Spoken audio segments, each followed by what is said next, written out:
Strength and wisdom, everyone. Welcome back.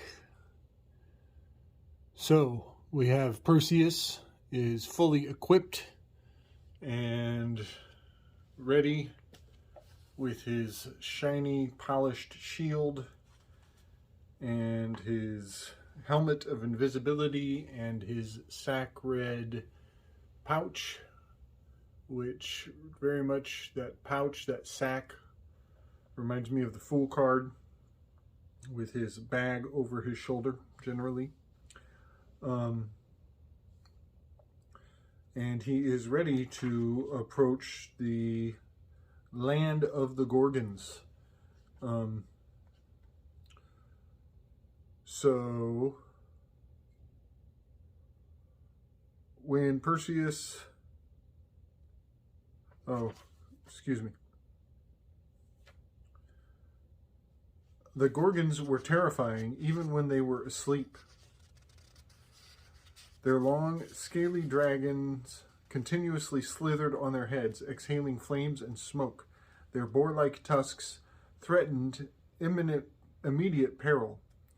Although a great distance still protected him, Perseus instinctively raised his shining shield.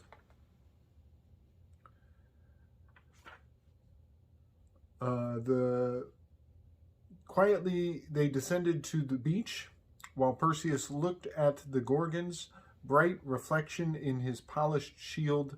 Athena guided him to Medusa. There, with Athena's hand upon his wrist and his own head turned aside to face the image upon his shield, Perseus beheaded the mortal Gorgon with one slice of his sharp sickle.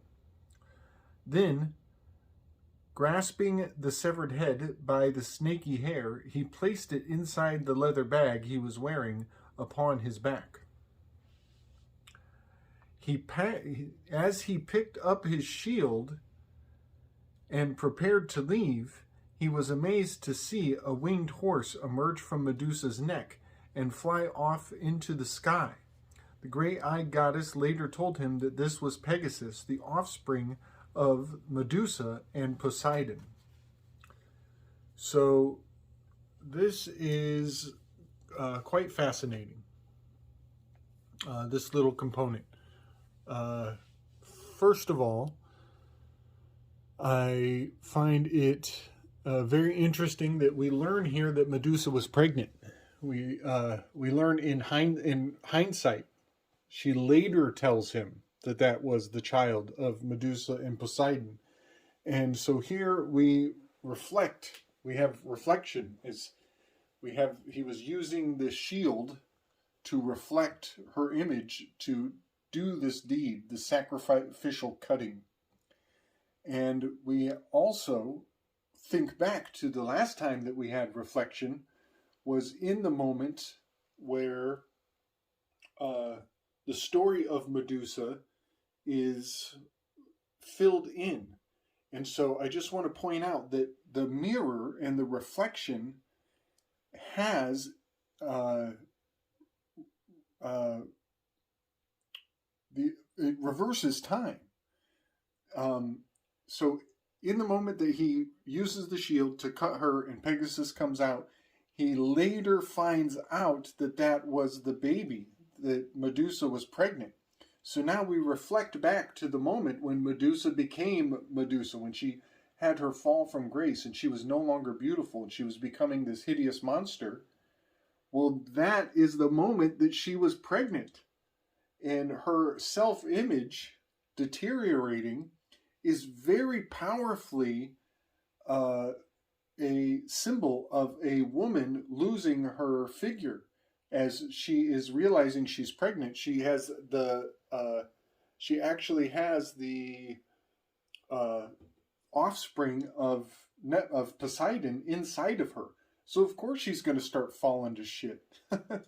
So Medusa's fall from grace has everything to do with her originally being vain and youthful and beautiful and giving herself so much credit. And the one day when her pregnancy is becoming apparent is the moment when she falls and walks away from all the things she knew before, leaves the world behind, and goes into this seclusion. And I just find it super powerful that the implement of silver, the implement of reflectivity with the shield, is hailing back to the moment when Medusa was using her hand mirror to see her loss of beauty. Also, I want to assert a theory. I want to be very theoretical. I want to create an alternative timeline as we move on through the rest of this story to its conclusion.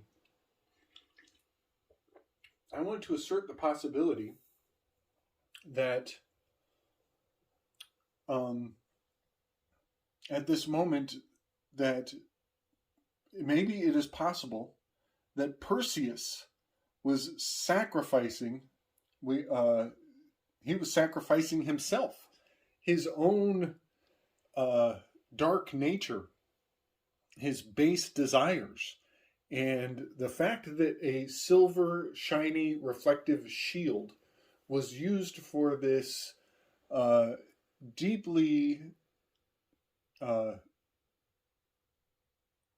history-altering event, I think it's possible that there is a metaphor built in here in some cultural context, mostly Greek, possibly Roman. There may be a metaphor for Perseus cutting off his own phallus. He might be removing the ion. This symbol of ion is the eye. In the card, the devil card is the phallic card. It is the card of the penis.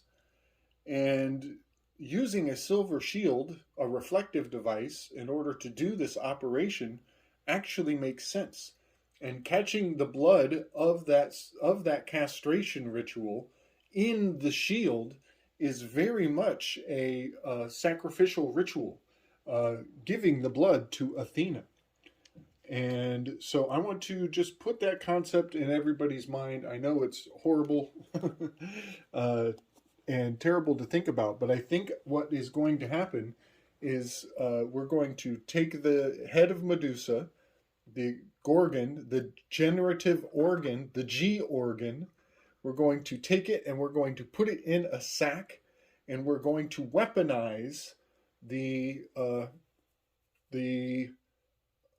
horror of this ritual as he moves forward through his story. And I think we're going to end up bringing the ion to the emperor, to the location of the emperor, and essentially correcting my original error by putting the head of Medusa, the G-organ, the Gorgon, in the place next to the Resh.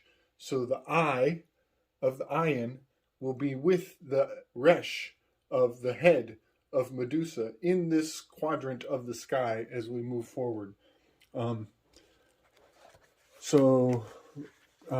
Also the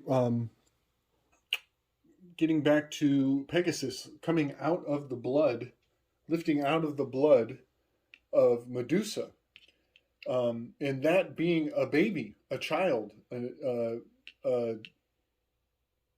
a fetus, if you will, that has amazing correspondence both to Medusa's pregnancy and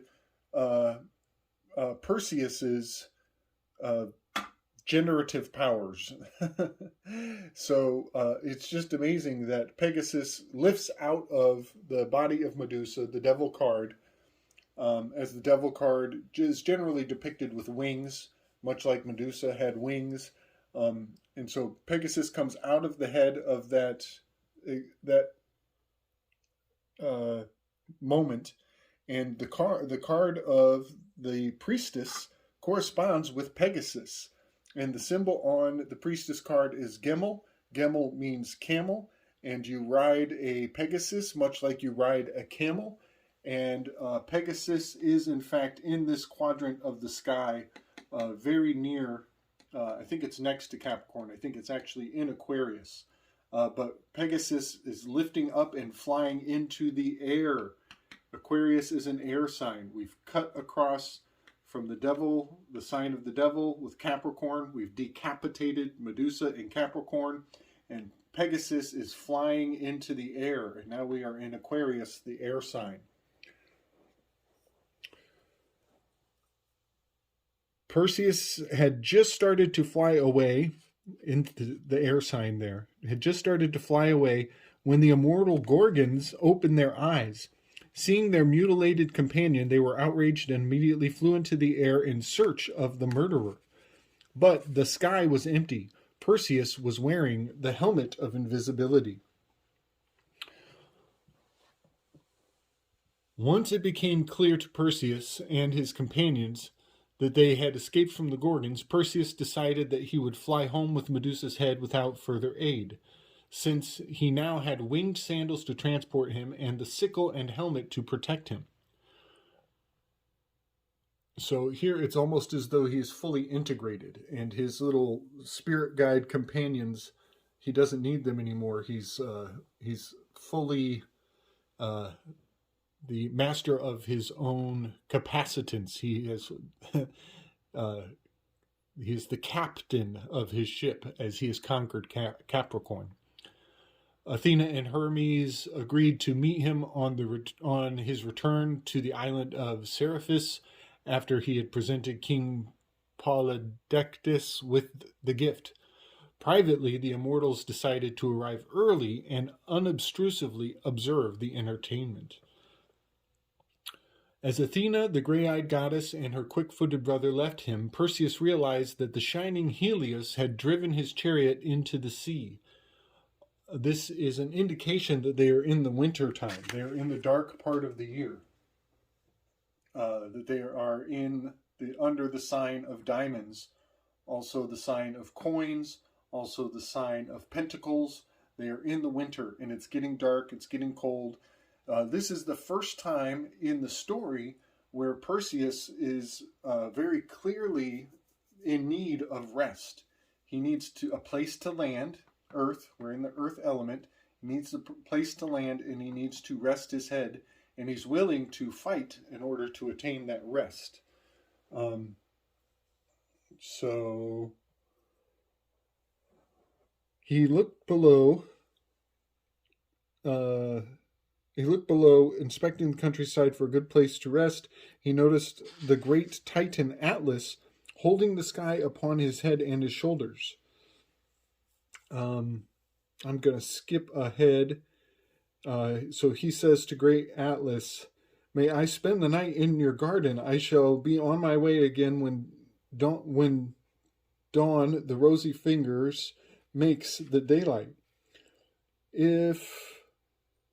When dawn with rosy fingers makes the daylight. If noble birth impresses you, the son of Olympus Zeus stands before you. If great deeds impress you, then admire the slayer of the Gorgon." When brawny Atlas heard the suppliant was a son of his loud thundering enemy, he became wary and inhospitable. And basically he remembers a prophecy that a son of Zeus would come and steal his apples. And he says, "Don't brag to me of your family and your deeds," Atlas replied. "Leave here at once or I will throw you out." Perseus was dismayed and discouraged by the giant Titan's hostile attitude. He knew he could not pit his mortal strength against the strongest immortal, yet he felt that he must rest here until dawn.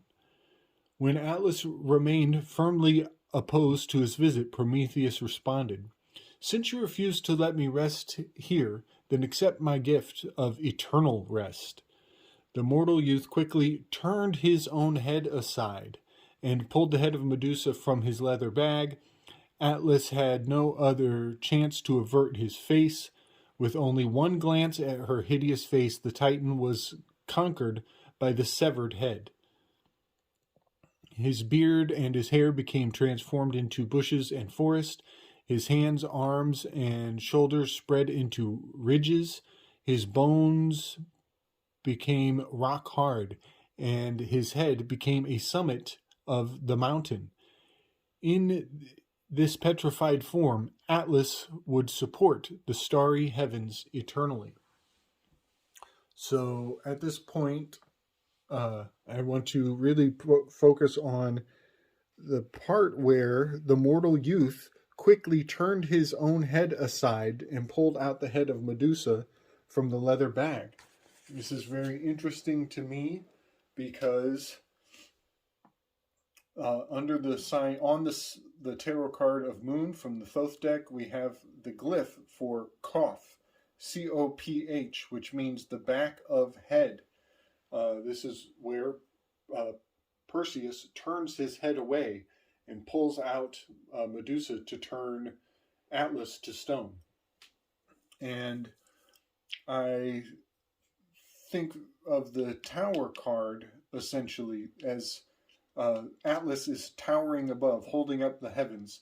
And this is the fall of Atlas, where he is defeated by a single glance, a single look at Medusa turns him into the countryside, the mountains.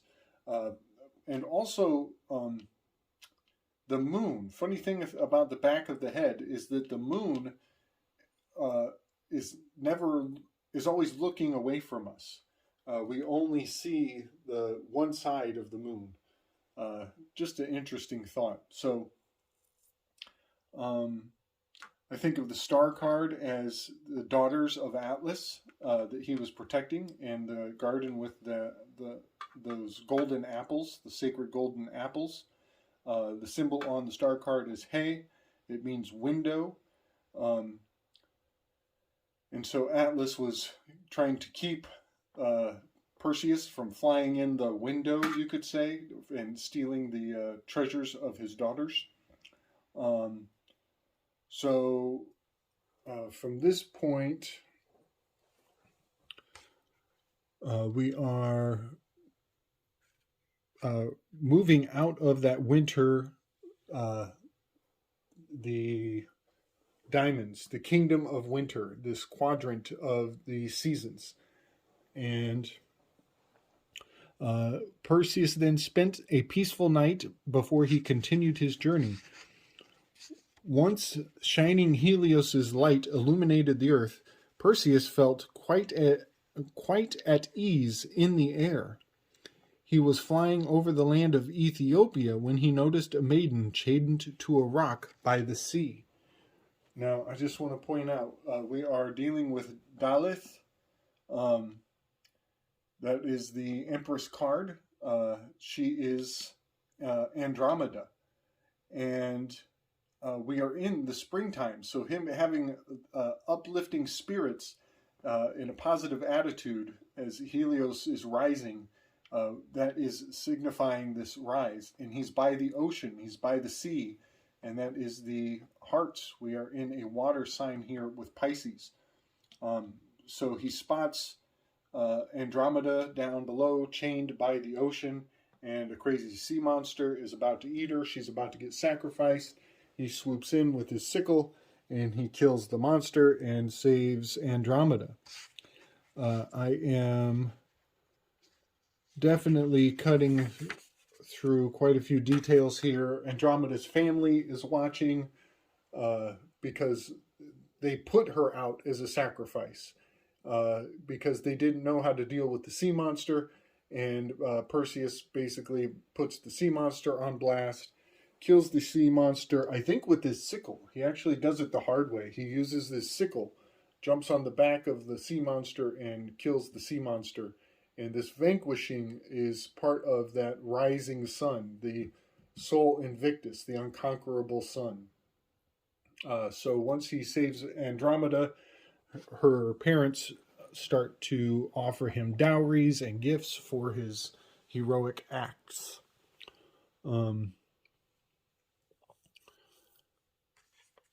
Perseus used his winged sandals to avoid the tempestuous waves of the monster's ravenous mouth.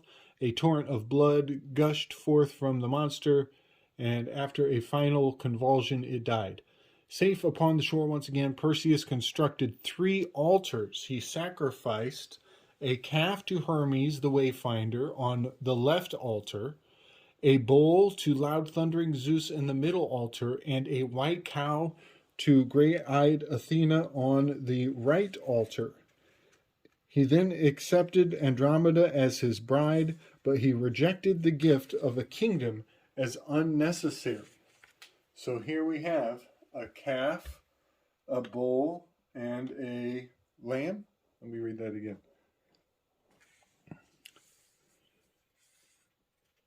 A calf to Hermes, a bull to Zeus, and a cow to Athena. Calf, bull, cow. The ram, the bull, and the twins. This is the sign of Hermes. So these are the three altars that he makes these supplications, these offerings. And the king offers Perseus this kingdom, this kingship, and he rejects the kingship. He turns away the dowry of this entire kingdom of the water sign of the spring season, the kingdom of the spring. And at this point, we could say that Perseus is much like the Hierophant, the overseer, the master of ceremonies, conducting these rituals. He has saved Andromeda, and Andromeda and Perseus become the lover's card. And this is the wedding, the holy wedding, the rite of passage, the holy matrimony. So this would be like the priest, and this would be the wedding ceremony. So this entire kingdom of the spring season is basically Perseus transcending to the point that he even denies his need for a royal a place to rest his head, so to say. So at this point, I'm going to place the devil card here. And we will see why in a moment. So he's having his marriage, he's getting his bride, he's becoming a patriarch, and he has the potential to rule over and have dominion of this quadrant of the sky, which is where Perseus, the constellation, actually exists. It actually exists right here above the ram, holding the head, and the head of Medusa, the Resh, where the eye, Al-Ghul, is shining from that location.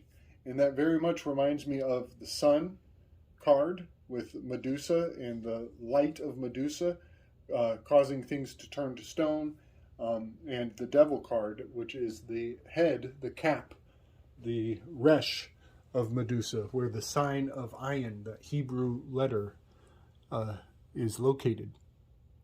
So at this point,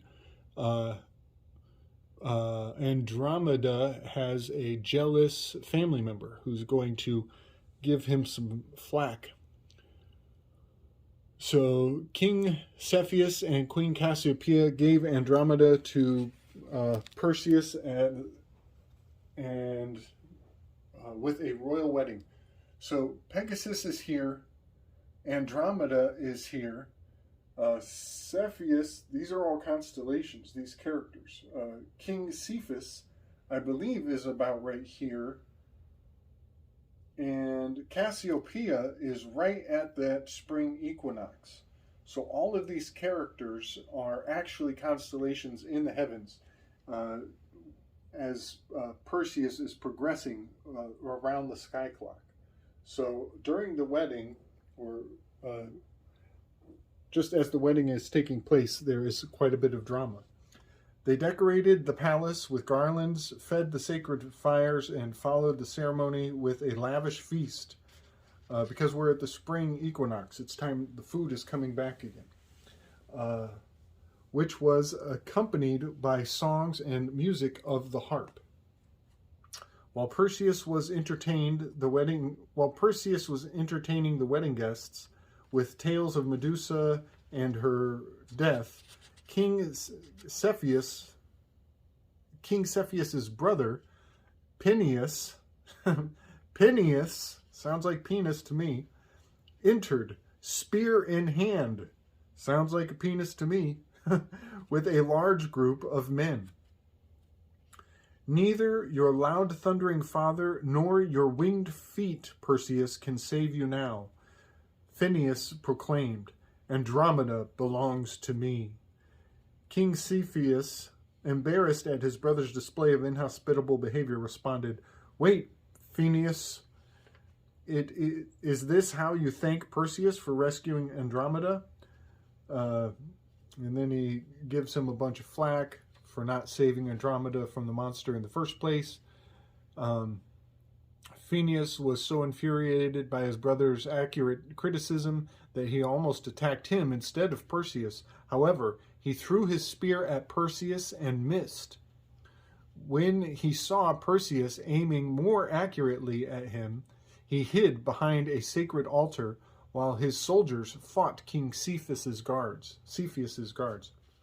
Finally, Perseus announced, "Friends of mine, beware." He suddenly displayed Medusa's head for all his enemies to see, transforming 200 foes into 200 statues.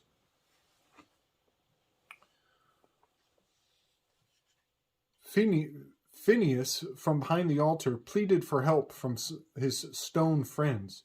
When no one responded, he crept out, no longer relying on his eyes alone. He touched them. Medusa's power brought him to his knees before his enemy. "O Perseus," he pleaded, "you have won the battle. Hide your weapon, which transforms mortals into marble. Take everything but my life." To these cowardly words, Perseus replied, "Faint-hearted Phineus, I will make your death quick and painless.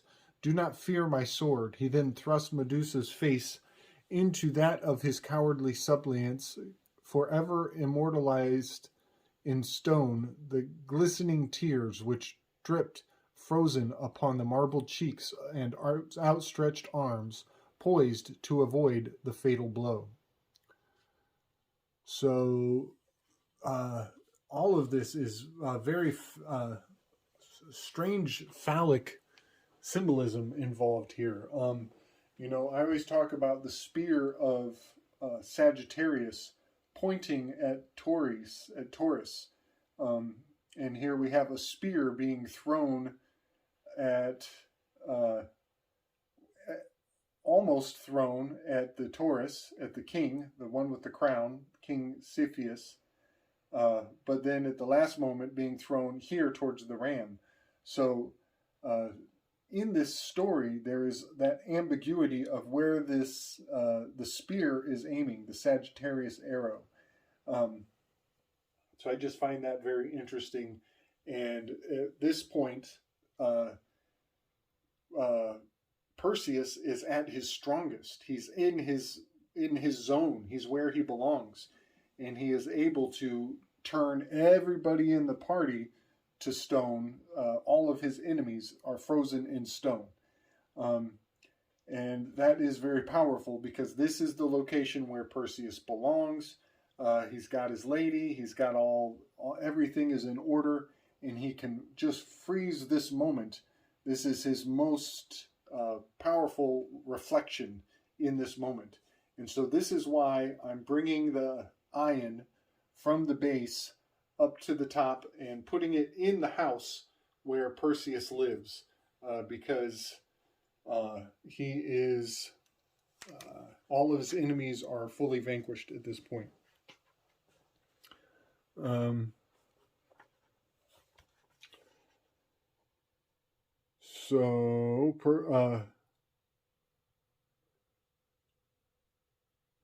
When Perseus returned to Seriphus with Andromeda, he found that Dictys and his mother Danae had sought refuge from Polydictys by retreating into a sacred temple. So I kind of left these behind a long time ago. He has gone around. He has got his wifey. He's big bad Perseus at this point. He has crossed back into the kingdom of the summer, Seriphus, and his mom, and that the dude who rescued them originally, the brother of the king, are hiding out in a temple, which maybe we can interpret that as being here in Virgo, the earth sign. With the, maybe he's got to get through the king first. Let's see. Perseus entered the king's palace and found him entertaining his friends. So yeah, let's just say he's gone into the king's palace. Polydectes was delighted to hear Perseus relate his adventures to the group. When the tale was over, the king laughed mockingly and requested another children's tale. Perseus became infuriated by the king's scornful attitude. He and his mother had suffered enough from this arrogant king. "If you believe me, shut your eyes, friends," he announced. This reminds me of Indiana Jones in the Ark of the Covenant, when he tells his lady friend that he's attached to shut her eyes. "Keep your eyes shut." Then he turned his own face away and displayed Medusa's head for all the scoffers to see. All who met its gaze became marble statues. So again, we have him pulling out this powerful weapon, and he's in the sign of Leo. He's in the king's palace. And that is the hottest time of year. That is this is, again, here is where the sun is returning. The prodigal son is returning from his to this spring. And here again, he goes to the highest point, to the palace, and he shines the light once again and turns his own head away, which is interesting. I'd almost say this is like an eclipse metaphor, as the turning the head away reminds me very much of the moon card, the back of the head glyph. But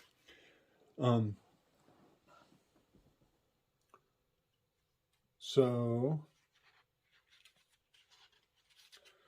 thus the reign of King PeR-Zeus came to a dramatic end. Perseus appointed Dictys, the brother, as king, and he returned the winged sandals, the helmet of invisibility, the leather bag, and the sickle to swift-footed Hermes, who in turn returned them to the nymphs. So Hermes, like the messenger, does the delivering.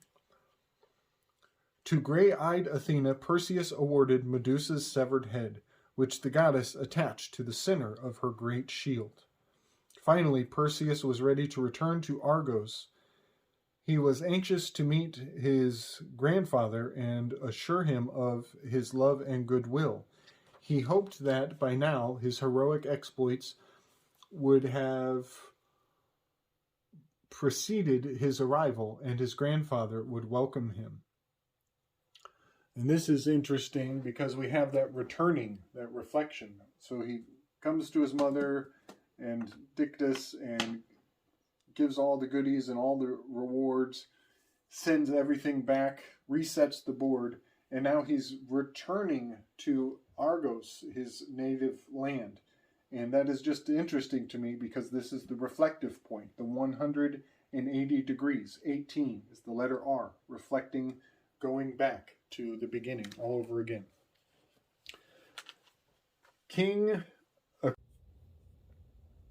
All right, take two. Sorry about that, folks. Technical difficulty per usual. So Perseus has returned all the magical items to their original locations. He is basically, as I said, he's resetting the grand chessboard. And he's getting ready to return to Argos, his home kingdom. King Arcesius did hear about his heroic deeds and of his imminent arrival. Still fearing for his life, the king of Argos hastily left his kingdom in order to avoid the oracle's dreadful prophecy. He went to the city of Larissa, where for entertainment he spent one day observing some athletic contests. So I believe that this is the king of Argos going to the Pantheon. And this is the location where the gladiators would show off their prowess for the spectators. This is the bread and the circus, the Pan e Circeum.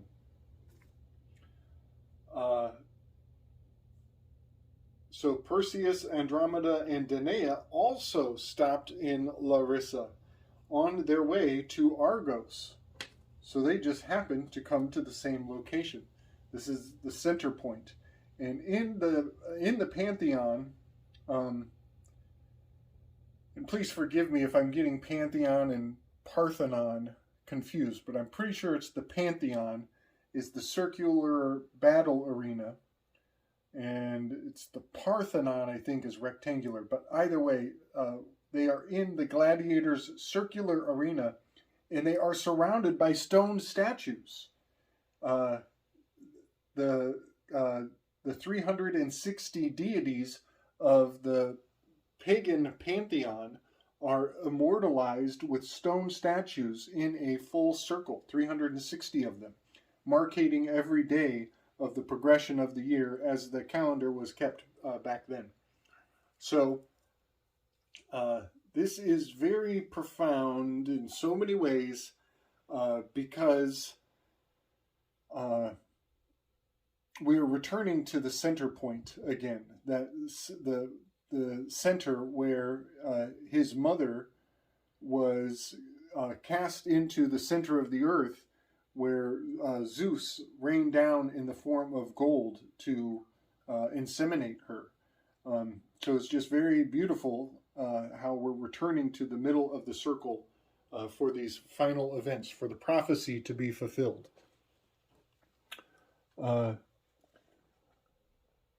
Noticing the athletic contests, Perseus decided to participate in the discus throw. When his turn came, Perseus skillfully threw his discus straight down the athletic field. Suddenly, however, the discus changed direction in the middle of its course and headed into the spectator area. There it struck King Arcesius and killed him instantly. Perseus sadly buried the grandfather he never knew. He decided not to return to Argos because he was ashamed to claim the kingdom of a relative he had killed. Therefore, he decided to visit the son of Proteus, his mother's cousin, who was now the ruler of Tyrins. He hoped that they could exchange kingdoms. They did, and Perseus founded a well-known line of kings, eventually becoming the great-grandfather of the hero Hercules. So this is kind of lending to the idea that Argos is an unwanted kingdom, as even Perseus does not want it. He wants to use it as a bargaining chip to trade with a second cousin. And eventually Perseus becomes the grandfather of Hercules. And this is very nifty because Hercules is in the same quadrant, in the Argos quadrant, the spring season of the sky clock. I think Hercules is, I believe, right around this Taurus twins area, more central, more internal to the star charts. So that puts everything back in its rightful place. The prophecy is fulfilled. We can move on with our lives. But I just find it quite compelling that this unwanted sovereign land is in the spring, and many of the signs and symbols of the skull and bones are it seems to be laying claim to this entire quadrant of the sky. So that being said, I still believe that the ion of the cap of Capricorn, the eye, the all-seeing eye, belongs in the sign of March of Aries, and that Resh, the head, is the head of Medusa being held by Perseus. And this is still, in my assessment, the P to the R. And R, I'm going to go with a more Greek gematria. I'm going to change my 72. I'm going to change it to 79. R is a 9 in ordinal reduced, which is more Greek. And this is the number of the sun.